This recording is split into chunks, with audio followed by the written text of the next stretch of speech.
Conditions to be satisfied before a holder, कौन सी condition ऐसी हैं जो सैटिस्फाइड होनी चाहिए एक होल्डर की under defective title. Defective title में कौन सी कंडीशन सेटिस्फाई होना जरूरी है एक होल्डर के लिए ताकि वैलिड मान लिया जाए ट्रांसफर, राइट। देखिए, improvement made by bona fide holders, improvement की हो बोनाफाइड होल्डर ने, इंप्रूवमेंट मतलब कि कुछ ना कुछ प्रॉपर्टी में कुछ काम करवाया हो, तो बोनाफाइड इंटेंशन से होल्डर ने करवाया हो। देखो, improvement made by bona fide holder under defective title, section 51। Actually यहाँ पर क्या है, इंप्रूवमेंट करवाया हो बोनाफाइड, बोनाफाइड मतलब अच्छी इंटेंशन से होल्डर ने डिफेक्टिव टाइटल के अंदर, डिफेक्टिव टाइटल यानी कि टाइटल प्योर नहीं है, मतलब टाइटल मतलब ओनरशिप। यहाँ टाइटल एक वर्ड बार बार आ रहा है तो इसको आप लिख लीजिए right to ownership, right to ownership, मालिकाना अधिकार। देखिए, improvement made by bona fide holder, जिस होल्डर ने, जैसे फॉर एग्जांपल मैंने कोई प्रॉपर्टी परचेज की, अब उस प्रॉपर्टी का ओनरशिप पहले से जिसने मुझे प्रॉपर्टी सेल किया, जैसे मैंने राम से प्रॉपर्टी परचेज किया, तो राम ने प्रॉपर्टी का जो एक्विजिशन है वो गलत तरीके से ले रखा था, किसी की प्रॉपर्टी पे कब्जा कर रखा था और वो प्रॉपर्टी राम ने मुझे सेल कर दी। तो राम का जो टाइटल है प्रॉपर्टी का वो प्योर नहीं है, डिफेक्टिव टाइटल है। तो मैं बोनाफाइड होल्डर हूँ, मैं अगर उस प्रॉपर्टी पे काम करवा रही हूँ इंटेंशन के साथ में, तो अच्छी इंटेंशन के साथ, बोनाफाइड इंटेंशन मतलब प्योर या गुड इंटेंशन के साथ, तो इस केस में मेरा कोई फॉल्ट नहीं माना जाएगा। तो ये फर्स्ट कंडीशन है होल्डर के लिए कि वो डिफेक्टिव टाइटल में अपना राइट अच्छा करने के लिए क्या कर सकता है। पहली बात, इंप्रूवमेंट किया हो बोनाफाइड इंटेंशन के साथ, is based on the principle of equity.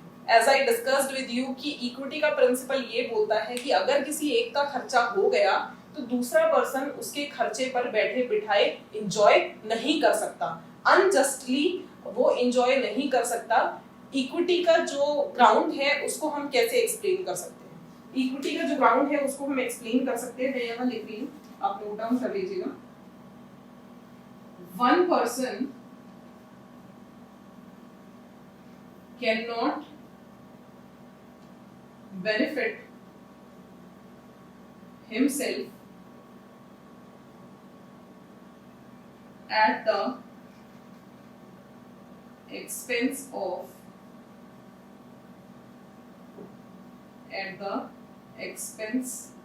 of another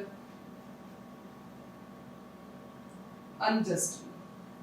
ठीक है जी, तो वो फुली आपको अब समझ आ गया होगा कि मैं क्या बोलने की कोशिश कर रही थी। एक पर्सन अपने आप को बेनिफिट नहीं दे सकता किसी दूसरे के एक्सपेंस पे अनजस्टली, राइट। अनजस्टली मतलब अगर किसी का खर्चा हो रहा है तो बदले में आपने भी उसके लिए कुछ ना कुछ किया हो, कोई काम किया हो, कोई सामान दिया हो या फिर रिफंड किया हो, ऐसा कुछ होना चाहिए, राइट।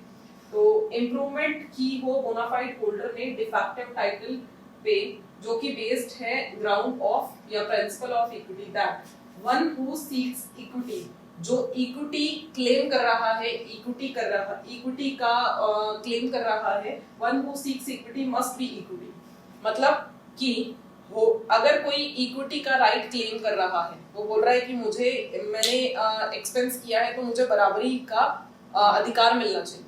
अगर इक्विटी कर रहा है तो ये ध्यान रखे कि उसने कोई गलती ना की हो, तो उसने खुद अगर समानता की होगी तो ही उसको सामने से समानता का एक्सपेक्टेशन रखा जा सकता है। Relief to a transferee, transferee को रिलीफ दिया गया। ट्रांसफरी मतलब होल्डर जिसके पास टाइटल डिफेक्टिव है, या जिसके पास टाइटल डिफेक्टिव है, जैसे मुझे जमीन चोरी की मिल रही है या जबरदस्ती कब्जा की हुई जमीन अगर मुझे मिल रही है, मुझे वो बात पता ही नहीं है, मैं बोनाफाइड इंटेंशन से उस प्रॉपर्टी को परचेज कर रही हूँ, पूरी पेमेंट कर रही हूँ, उस प्रॉपर्टी पे इम्प्रूवमेंट करवा रही हूँ, काम करवा रही हूँ, तो जब मुझे ये बात पता ही नहीं है तो मैं ट्रांसफरी होने के नाते मुझे लॉ से या मुझे ट्रांसफर ऑफ प्रॉपर्टी लॉ के तहत कुछ ना कुछ रिलीफ मिलेगी, मैं हूं ट्रांसफरी, जिसको प्रॉपर्टी मिलती है वो होता है ट्रांसफरी, जो प्रॉपर्टी सेल कर रहा होता है वो होता है, जो प्रॉपर्टी ट्रांसफर कर रहा होता है वो होता है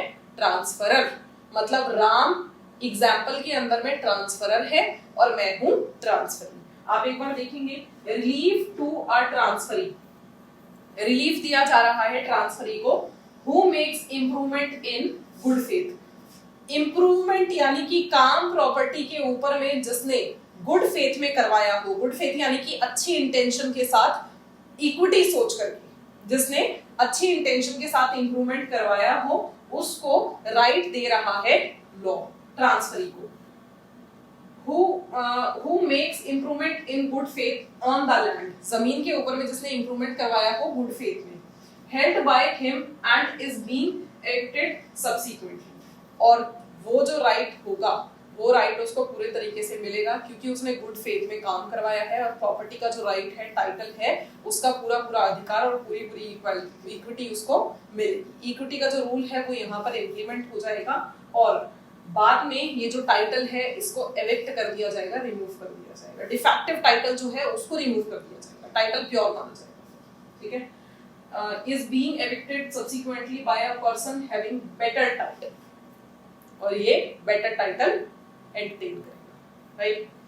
section 51 provides that when the transferee of immovable property, जब ट्रांसफरी हो इमूवेबल प्रॉपर्टी का, अगर मूवेबल प्रॉपर्टी का ट्रांसफरी हुआ तो यहाँ पर रेगुलेट नहीं होगा, वो sales of goods act regulate करता है। नेक्स्ट है makes any improvement on property, दूसरी बात प्रॉपर्टी में कुछ काम करवाए हो, पहली बात इमूवेबल प्रॉपर्टी में ट्रांसफरी हो, दूसरी कंडीशन इंप्रूवमेंट करवाया हो, प्रॉपर्टी पे कुछ काम करवाया हो, कंस्ट्रक्शन करवाया हो, है ना, वैल्यू एडिशन करवाया हो, बिलीविंग इन गुड फेथ, और नेक्स्ट है गुड फेथ में अच्छी इंटेंशन के साथ काम करवाया हो, believing in good faith that he is absolutely entitled thereto, good faith रखता हो कि सिर्फ मैं ही इस प्रॉपर्टी का मालिक हूं, right, and he is subsequently evicted therefrom by any person having better title, और वो subsequently evict कर लिया जाएगा उस पर्सन से जो कि बेटर टाइटल रखता है,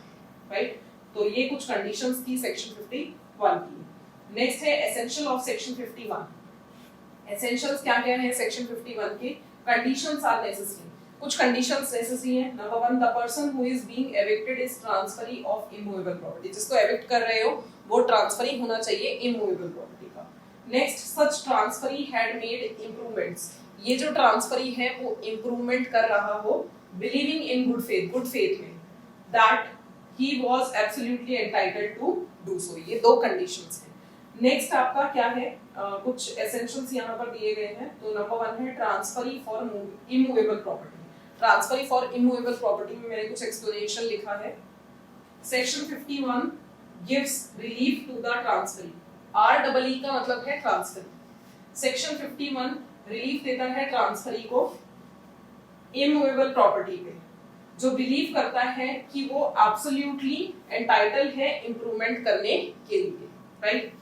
गुड फेथ, सेक्शन 51 इनकॉर्पोरेट करता है प्रिंसिपल ऑफ इक्विटी, इक्विटी का सिद्धांत इनकॉर्पोरेट करता है section 51। Equity can not help a person, equity एक पर्सन को हेल्प नहीं कर सकती whose own conduct is unjust, मतलब जो खुद ही गलत कर रहा है इक्विटी उसको कभी भी हेल्प नहीं करेगी। नेक्स्ट है improvement, improvement must be such which increases the value of property permanently, as I discussed with you कि improvement का मतलब होता है कंस्ट्रक्शन करवा दिया या कोई ऐसा वैल्यू एडिशन करवाया प्रॉपर्टी में जिससे प्रॉपर्टी परमानेंटली उसकी जो वैल्यू है वो इंक्रीज हो गई, राइट। तो ये सारे आपके कुछ टॉपिक्स है आज की क्लास से।